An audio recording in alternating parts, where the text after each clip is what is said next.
Last వీడియోలో చెప్పాను కదా, మేము ఒక బుక్ ఫేర్కి వెళ్ళాము అండ్ ఒక తెలుగు రైటర్ని కలిసాము అని చెప్పి. మేము వెళ్ళింది అయితే హైదరాబాద్ బిగ్గెస్ట్ బుక్ ఫేర్కి, అదే ఎన్టీఆర్ స్టేడియంలో జరిగింది. ఇంకా మేము ఒక తెలుగు రైటర్ని కలిసామన్నమాట.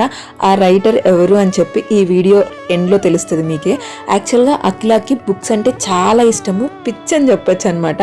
చాలా బుక్ కలెక్షన్ ఉంటుంది, తను చాలా బుక్స్ చదువుతుంది. రీసెంట్గా అయితే చీక్లెట్ అనే బుక్ చదివింది. ఆ బుక్ చదివిన తర్వాత ఆ రైటర్ని కలవాలనుకునింది అనమాట. ఇంకా కడలి గారు ఆ ఎన్టీఆర్ స్టేడియం దగ్గర ఉంటారు ఆ బుక్ ఫేర్లో అంటే, మేమైతే అక్కడికి వెళ్ళిపోయినాము. ఇంకా అక్కడికి వెళ్తానే తను లేరు అక్కడ, చాలా డిసప్పాయింట్ అయింది. తర్వాత వెంటనే అక్కడికి వచ్చిందనమాట. ఎంత హ్యాపీ ఫీల్ అయిందో. ఇంకా తను విష్ చేసింది, అక్కడ ఉన్న వాళ్ళందరూ విష్ చేసినారు. అఖిల లైఫ్లోనే one of the best birthday అంట ఇది. ఎంత హ్యాపీ ఫీల్ అయిపోయిందో. మాకు తనని చూసి నాకు ఇంకా హ్యాపీ అనిపించేసింది.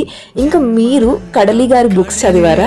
చదివింటే మీకు ఇష్టమైన బుక్ ఏంటో మర్చిపోకుండా కమెంట్ చేసేయండి.